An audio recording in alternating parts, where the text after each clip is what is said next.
perspective, we can work together as a team, right? But when it comes right down to it, the school board has the authority to hire or relieve the superintendent, choose which superintendent they wish, write the superintendent's contract, oversee the superintendent throughout the school year, or throughout their contract.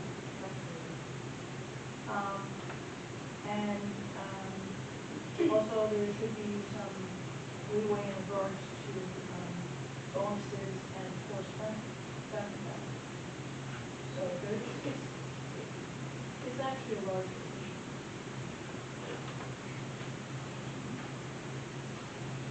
So basically what was previously stated, working together, board of the superintendent, keeping an eye on communication, and just work together.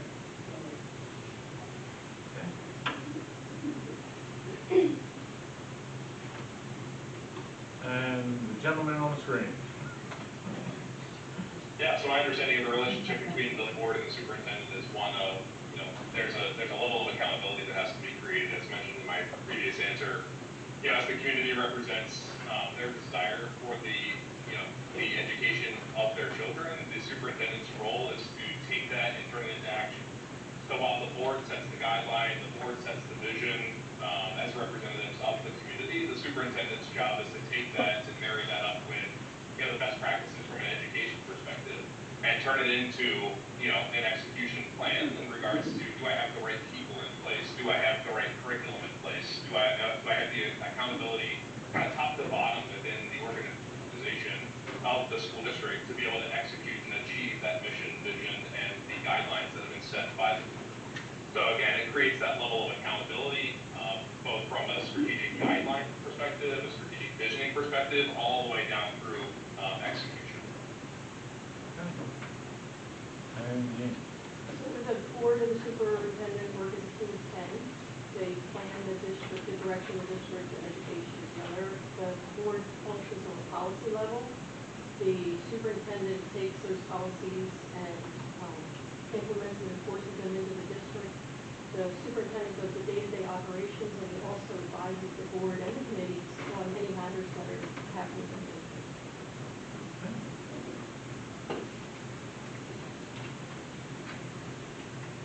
Questions? Right. Explain how you would handle an individual complaint brought to you by a citizen.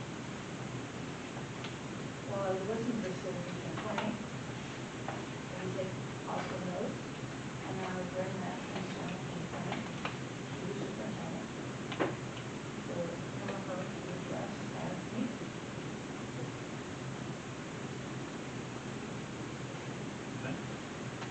So I would listen, because everybody likes to be heard, encourage the individual to come to the board, participate, and just let them know that I understand, I hear what they're saying, and just encourage them to come.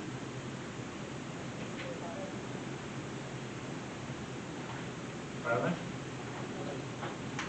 Yeah, so I would take an individual complaint and I would document the information. So everything from the time of communication, the information that was shared. Again, as mentioned, I would encourage that person to come to a public session or set up an individual meeting with the superintendent or the principal or whoever the complaint may be about to see if there's an ability to resolve the issue or at least talk through the issue. And when there isn't a path there for resolution, possibly bring that to the board as an opportunity to speak either in a public setting or in private setting with the board. But it's really key, I believe, to create the relationship where between the complaint and the complainant and the complaintee to be able to have that conversation when appropriate. But obviously when there's things that are sensitive, really documenting that, kind of walking through that with the appropriate parties, whether that be the board or other administrators. Thank you. Jeannie? Okay, so that happens a lot, and that's policy number 906, and it has a chain of command that you follow. However, the policy does state that if a citizen comes directly to a board member, the board member should not try to solve it themselves. They should go to the superintendent, who can look into the matter. If the superintendent can't resolve it, then it will go back to the chain of command, which will ultimately come before the board if they want to do it, and if they need to do it.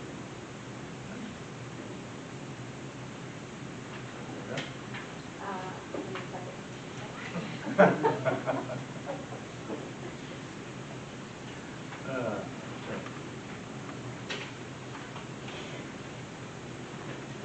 number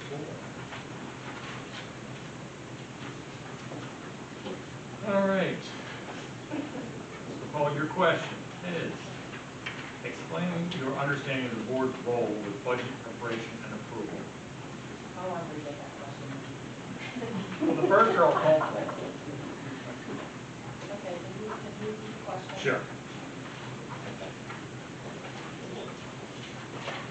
Explain your understanding of the board, I'll try this better, not on my notes. Explain your understanding of the board's role with the budget preparation and approval, and I guess we're going to go with process, because I think that's where this sort of missing. Well, I'm going to be honest and say, I would like to think that there would be training on that. There would be, my understanding that there would be training that would help me better understand the process. Okay.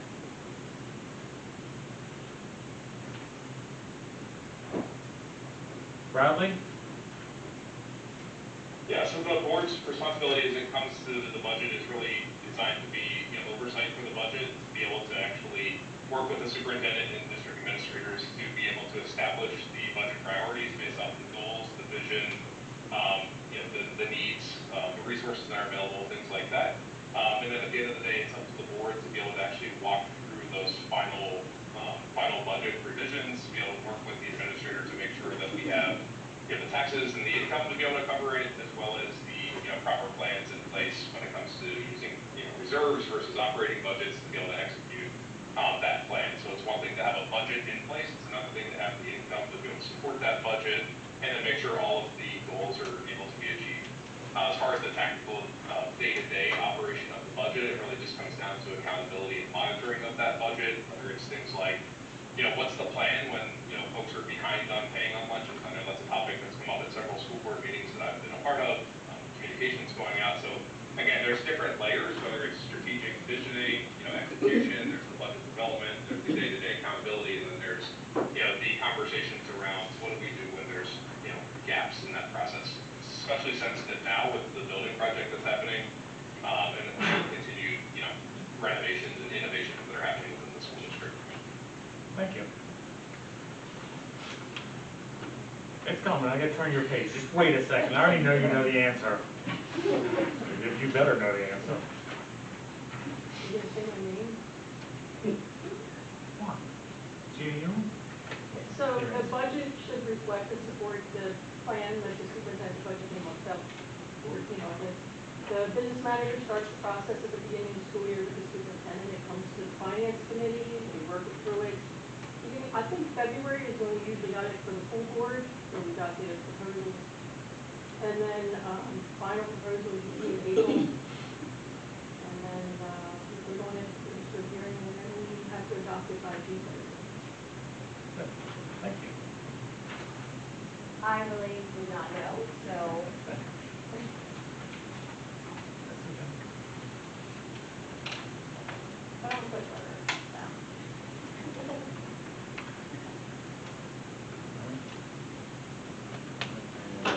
You 1 second, turn your page. Okay, Bill, what's your answer to that question? I've had 10 years of experience, school board experience as a board member. And basically our budget at the time was slightly over $500 million. So I've had the opportunity to work with a budget that exceeded $500 million. We had over 70 schools. Our enrollment was over 40,000 students, and we had over 7,000 employees. The budgeting process is not an easy one, but it needs to be completely transparent, and people need to be fiscally responsible. And in Pennsylvania, school board members are authorized to tax revenue for schools. Huh?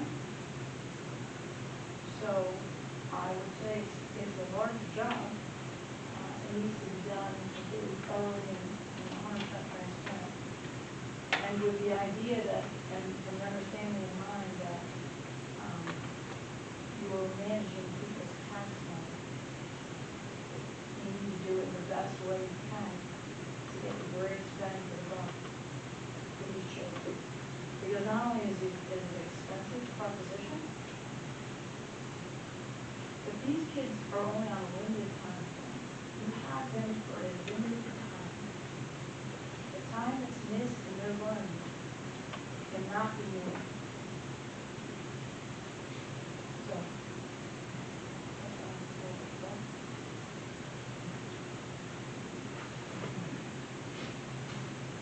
Brian, this question's to you. What do you see as the most important strength and weakness of the Littlestown Area School District? Yeah, I think one of the strengths of the Littlestown Area School District is, I grew up in Bentham County, so I'm from the Bentham County School District. My wife is from the Juniata County School District. They're districts that are not known to be the most affluent. There's not lots of extra resources available. In fact, we had 2 AP classes growing up. My wife's school didn't have any.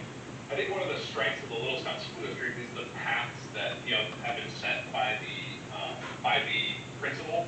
So I gave a presentation a while ago when the principal was giving the view for how do we establish a career path? How do we allow students to show up and have college education for those who want to become professionals and go down the path of college? How do we have certification programs for the trades, for the students who choose not to go to college as the next step, but choose to go into a trade? I think that's a huge strength. And as a person who employs folks running, I'm a chief revenue officer. Don't know a lot of you on this, especially because I can't see you as well. But I run an organization, a multi-million-dollar organization. And what we do is we really think about who's the next generation that we should hire.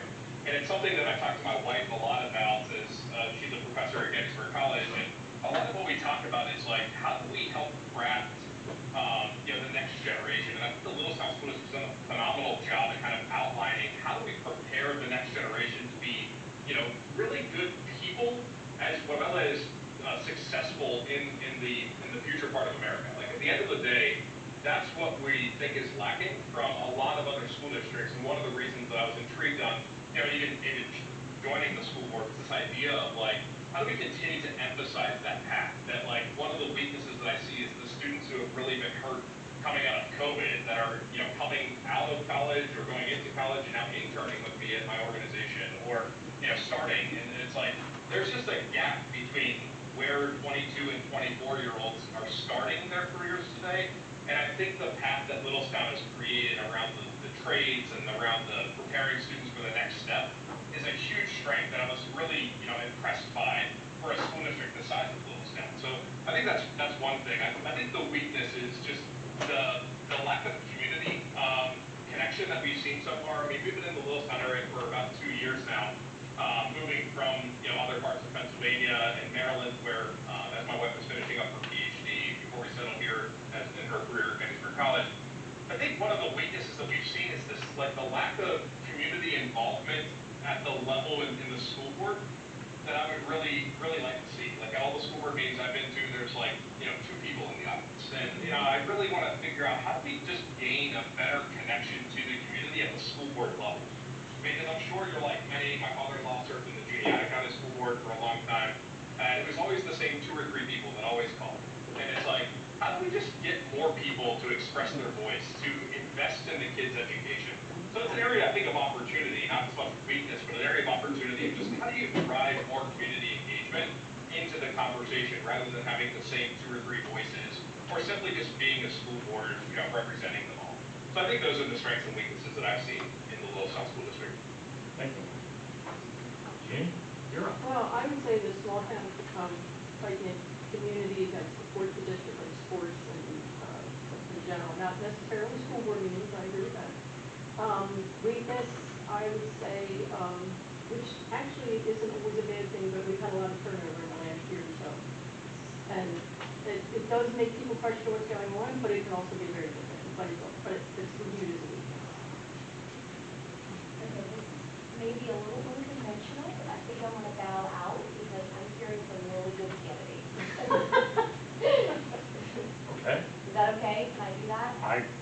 Sure. The man says, Yes, you may. We're not going to he force says, it. I'm bad name to the left says.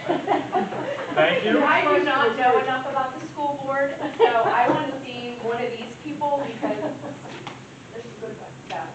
Okay, thank you. Nice Thank seeing you. you I all. appreciate it. Thank you. Good luck, Paul.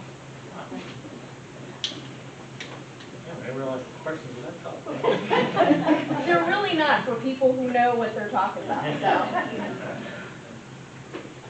You're up there, Ms. Deborah? No, I'm sorry, no. Right the way. It's okay. Did you want me to read the question again, because that was a little unconservative and did you want me to read the question again? Yeah, thank you. I think some of your strengths are, if you do have a tight-knit community. It's a nice small town here in Littlestown. So you have a nice community to work with and work on. I think there's several weaknesses actually, but there's always room for improvement. I think the procurement officer would be fabulous. Office manager's doing great, got a big job, got a lot of hats he wears, but specifically a procurement officer would help you tremendously. And I really think that the connection that the school system has and kind of doesn't really have with the community is huge. You have a community piece because community children are here, okay, students are here. But there's a lot more community out there that lives in Littlestown that do not have children in their school system.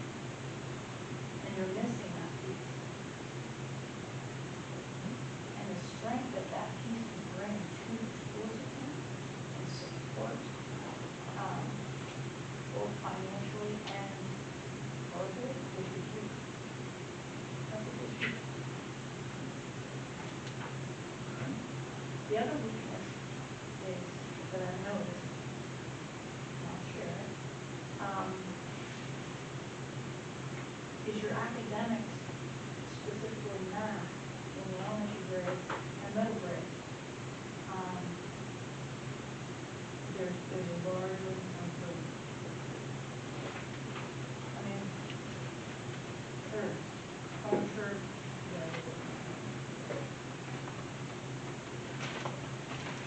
Anything else? thank you. Colleen? So I think I'll start with the strengths. I think the district has a lot of strength. I think that, so personally for me, the ACCI program, I couldn't have asked for anything better. I was really afraid my daughter wasn't going to get in. The gentleman I spoke with worked really hard, and assured me that they were trying to open up more spaces, and that came about, and I was extremely grateful for that opportunity. The mental health that the school provides is excellent. The sports programs are fantastic. I think that, my kids, the younger ones, always said that in the elementary school it's like a magical experience. I think, that's really a good strength. I think another thing is that I see a lot of faces and recognize a lot of names that I have personally been able to have one-on-one contact with, and a great open line of communication, just, really positive feedback. Just some of the strength, like in the high school, the strength of the counseling that they offer is fabulous. They walked my daughters through college. One daughter got a scholarship, a full scholarship in acting.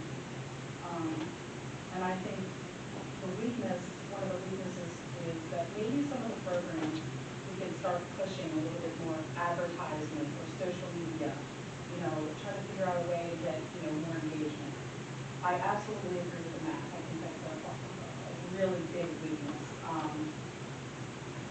Just a huge struggle, and I feel like I don't know how to solve it, but I think that it's definitely something that we need to do with that.